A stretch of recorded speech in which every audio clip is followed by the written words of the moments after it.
Happy birthday to Iran. पुराने वाले president helicopter crash में मारे जाते हैं या फिर एलिमिनेट हो जाते हैं। नए वाले प्रेसिडेंट की स्वेरिंग इन सेरेमनी पर बहुत सारे गेस्ट आते हैं अलग अलग जगह से। एक इंपॉर्टेंट गेस्ट हमास के टॉप चीफ हनीये मारे जाते हैं। किसने मारा? शक पूरा पूरा इजराइल पर जाता है। क्या इजराइल कुछ रिस्पॉन्स कर रहा है? नहीं कर रहा है। अभी तक कोई कमेंट्स नहीं आए हैं, बट ये दिखाता है कि कैसे ईरान आज के टाइम पीरियड पर एक वीक स्टेट है, उसके बावजूद जो रिएक्शंस आए हैं वो इनके लिए सिंपैथेटिक है। इनफैक्ट पैलेस्टीनियंस के लिए बहुत ज्यादा सिंपैथेटिक है, क्योंकि इस्लामिक आइडेंटिटी बहुत मजबूत है। आप देखो टर्की, टर्की जैसा देश यहां पर इनको सपोर्ट करते हुए बोल रहा है कि ये जायनिस्ट इन नेचर है वगैरह वगैरह, क्योंकि ये पैलेस्टीनियंस को ट्रेडिशनली सपोर्ट करते हैं। मलेशियंस देखो, मलेशियंस यहाँ पर इतनी दूर बैठे हैं, उसके बावजूद इनको भी फर्क पड़ रहा है, ये भी यहाँ पर रिस्पॉन्स कर रहे हैं। एक इंपॉर्टेंट रिएक्शन है चाइनीज का। चाइनीज भी बोल रहे हैं कि ये डीपली कंसर्निंग है, क्योंकि कहीं ना कहीं से इनके इंटरेस्ट यहाँ पर इंपैक्ट हो रहे थे। देखिए, ईरान यूएस का एनिमी है और अब रशिया भी यूएस का एनिमी है, यूक्रेन के वॉर बिल्कुल पक्के से, और चाइना तो है ही। तो रशिया यहाँ पर ईरान को डिफेंस सप्लाईज करेगा, चाइना फंड्स प्रोवाइड करेगा, और इससे ईरान का गेम चलता जाएगा, और इसी से ईरान अपना एक्सेस ऑफ रेजिस्टेंस को पूरा फंड कर रहा था। इस रेजिस्टेंस में हिजबुल्ला है, ऑफ कोर्स हिजबुल्ला पर भी कुछ दिन पहले एक्शन हुआ है। यहाँ पर इसी एक्सेस ऑफ रेजिस्टेंस में हूथीज हैं, और यहाँ पर इजराइल के अंदर हमास भी यहीं पर आता है। अब एक बार आपने इस एक्सेस ऑफ रेजिस्टेंस को वीक कर दिया। इस रेजिस्टेंस ने 2023-2024 में बहुत सारी सुर्खियां बटोरी, but again these are getting weak, और उसकी वजह से ईरान कमजोर पड़ रहा है। ऑलरेडी ईरान में फाइनेंशियल क्राइसिस काफी ज्यादा है। इस साल की स्टार्टिंग की एक रिपोर्ट के हिसाब से इनके पास अभी $500 बिलियन का इकोनॉमिक डिफिसिट है, जिसकी वजह से इनके पास इंफ्रास्ट्रक्चर के इश्यूज हैं, गवर्नेंस के इश्यूज हैं, इनकी खुद की जनता इनसे ठीक खुश नहीं है।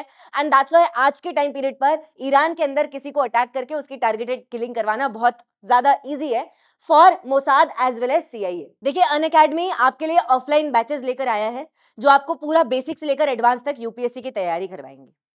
अब इसके लिए आप और इंक्वायर कर सकते हैं।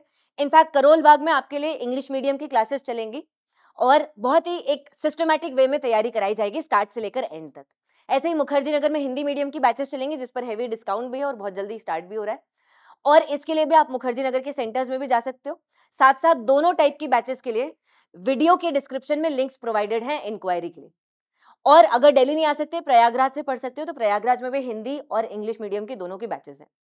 इसके लिए शायद आपको काउंसलिंग की जरूरत भी हो कि कैसे यूपीएससी की तैयारी की जाती है, तो अपने पेरेंट्स के साथ भी आप इन सेंटर्स पर विजिट कर सकते हो, या फिर ऑनलाइन इंक्वायरी करनी हो तो वीडियो के डिस्क्रिप्शन में लिंक्स है।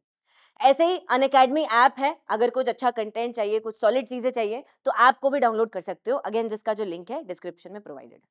अब यहाँ ये सारा गेम चल रहा है, लेकिन of course Israel is not completely scot free. UN की रिपोर्ट के हिसाब से इन्होंने पैलेस्टीनियन डिटेनीज पर ऐसे कुछ मेजर्स यूज किए हैं, जैसे डॉग्स वगैरह उनके ऊपर यूज करना, वाटर बोर्डिंग करना, जो गलत है। वाटर बोर्डिंग अगेन पानी में किसी को टॉर्चर करना, ये बहुत ज्यादा एज सच सीवियर होता है और ये मना किया जाता है। ह्यूमन राइट्स एजेंसीज इस पर बहुत ज्यादा गुस्सा होती है, तो ऑफकोर्स नहीं करना चाहिए।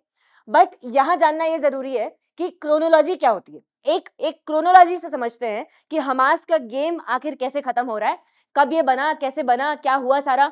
ये देखो, ये सिंबल है हमास का, 1987 के टाइम पीरियड पर ये बने। इनका मतलब ही यही था, इस्लामिक रेजिस्टेंस, इनका जो भी यहाँ पर मतलब हो अरेबिक में, बेसिकली इनका मतलब यही है कि हम इस्लाम के बेस पर रेजिस्टेंस करेंगे।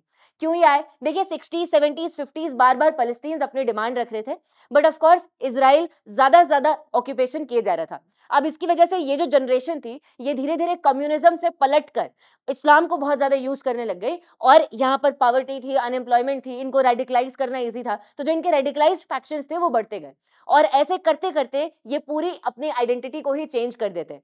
पहले का जो फतह था, पैलेस्टीनियन लिबरेशन ऑर्गेनाइजेशन थी, ये सेक्युलर आइडेंटिटी के ऊपर बेस्ड थे। बेसिकली यहाँ पर क्रिश्चियंस भी थे, अरब्स भी थे।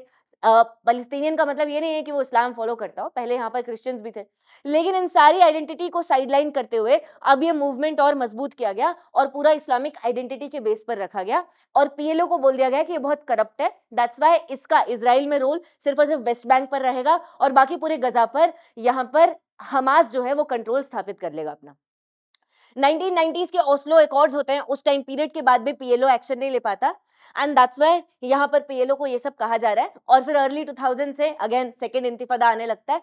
इंतिफादा मतलब वायलेंस इजराइल के खिलाफ, और इजराइल रिटर्न में रिस्पॉन्ड करता है, और तभी के टाइम पीरियड से गजा का कंप्लीट टेक ओवर आ जाता है हमास के हाथ में। अब इतना ही यहाँ पर रुकते नहीं है। देखिए इजराइल जब गजा का टेक ओवर आ जाएगा हमास के हाथ में तो उसको पूरा हर तरफ से ब्लॉकेड कर देगा, सी से, लैंड से, और कोई भी फूड एंड फ्यूल सप्लाईज यहाँ पर आने नहीं देगा। ऑफ कोर्स नॉर्मल सी बात है। बट यहाँ पर गवर्नेंस एंड कंट्रोल में आप देखो इससे होता क्या है, इनकी जो नेक्स्ट जनरेशन है वो और ज्यादा वही पॉवर्टी, अनएम्प्लॉयमेंट, काम करने के लिए कुछ है नहीं, बस बम बना दो वही काम है। तो यहाँ पर इश्यूज कहीं ना कहीं बढ़ते जाते हैं और जितना भी वायलेंस होता है इस वायलेंस का कोई सोल्यूशन नहीं निकलता। आप देखो इतने सारे कन्फ्लिक्ट्स हुए हैं बट स्टिल कोई सोल्यूशन नहीं है। और इसी के टाइम पीरियड के बीच में अब क्या होता है, इजराइल दुनिया भर को अपनी तरफ जीतने लगता है। देखो 2014 में मोदी जी की सरकार आती है और ये इजराइल को ओपनली अपना पार्टनर रिकॉग्नाइज करती है। मतलब जो पार्टनरशिप अभी एक सीक्रेट में चल रही थी वो ओपनली अब रिकॉग्नाइज हो जाती है। और इसके साथ साथ आपको याद होगा पिछले साल G20 की प्रेसिडेंसी में I2U2 और न्यू स्पाइस रूट स्पेशली आया था इस टाइम पीरियड पर, I2U2 का पहले से यूटिलाइजेशन करके। तो कहीं ना कहीं इजराइल का जो रोल है इंफ्रास्ट्रक्चर में, ग्लोबल प्रोजेक्ट्स में, यूएस की पॉलिटिक्स में बढ़ता जा रहा था और इसकी वजह से ये जो एक्सेस ऑफ रेजिस्टेंस था इसको प्रॉब्लम हो रही थी। तो दैट्स व्हाई इन्होंने क्या डिसाइड किया भैया कि हम यहाँ पर 2023 का अटैक लॉन्च करेंगे एंड दैट्स व्हाई पिछले साल का अटैक हुआ। उसके पहले भी हमास का आप चार्टर देखो, इन्होंने यहाँ पर ये 2 स्टेट सोल्यूशन की डिमांड करते हैं। ऑफ कोर्स 2017 में इसमें अमेंडमेंट भी हुआ था। इनफैक्ट 2017 में ही इन्होंने इजराइल को अपने चार्टर से कहीं ना कहीं रिमूव किया। ये कहा कि ठीक है हम इजराइल को मानते हैं लेकिन हम जायनिस्ट को नहीं मानते। इसके पहले ये पूरे के पूरे इजराइल को खत्म करना चाहते थे। मतलब बहुत ही ज्यादा रेडिकल ग्रुप है इस जगह पर और दैट्स व्हाई इनसे उलझना बहुत ज्यादा डिफिकल्ट होता है। अरब स्प्रिंग का भी एक बहुत ज्यादा इंपैक्ट पड़ा था, मिक्स्ड यहाँ पर इंपैक्ट्स थे हमास के ऊपर। हालांकि अरब स्प्रिंग से रेडिकलाइजेशन पूरा मिडिल ईस्ट में बढ़ रहा था और वो डेफिनेटली हमास को सपोर्ट करता है क्योंकि बहुत रेडिकलाइज्ड फैक्शंस हैं। अलग अलग इनके अलायंसेज हैं, सऊदी अरेबिया, टर्की, जहां से अपने वेपन्स और पता नहीं क्या क्या किस तरीके का सपोर्ट लेते हैं and that's why these are very dangerous people.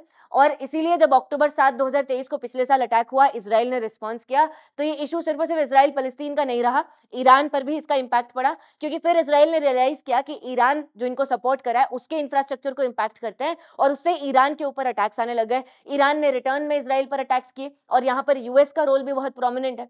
शुरुआत में US led by Joe Biden बहुत ज्यादा सपोर्ट करते हैं इजराइल को, बाद में यूएस के अंदर जो बाइडेन को जेनोसाइड जो बोलते हैं। तो दैट्स व्हाई आप देखो हमास धीरे धीरे कमजोर तो हो रहा है लेकिन कहीं ना कहीं ये कुछ ना कुछ रिएक्शनरी करने की भी कोशिश कर रहे हैं और इनके ऊपर इसलिए इजराइल की पूरी कड़ी नजर है। और यूएस अब पब्लिक स्फीयर से तो हट गया है लेकिन कहीं ना कहीं ये पॉसिबल है कि यूएस इनको बैकएंड पर इजराइल को आज भी सपोर्ट कर रहा हो हमास और ईरानियन जो मेजर टारगेट्स हैं उनको एलिमिनेट करने के लिए। तो आप क्या सोचते हो इस टॉपिक के बारे में जरूर बताइएगा। Thank you so much people, stay tuned.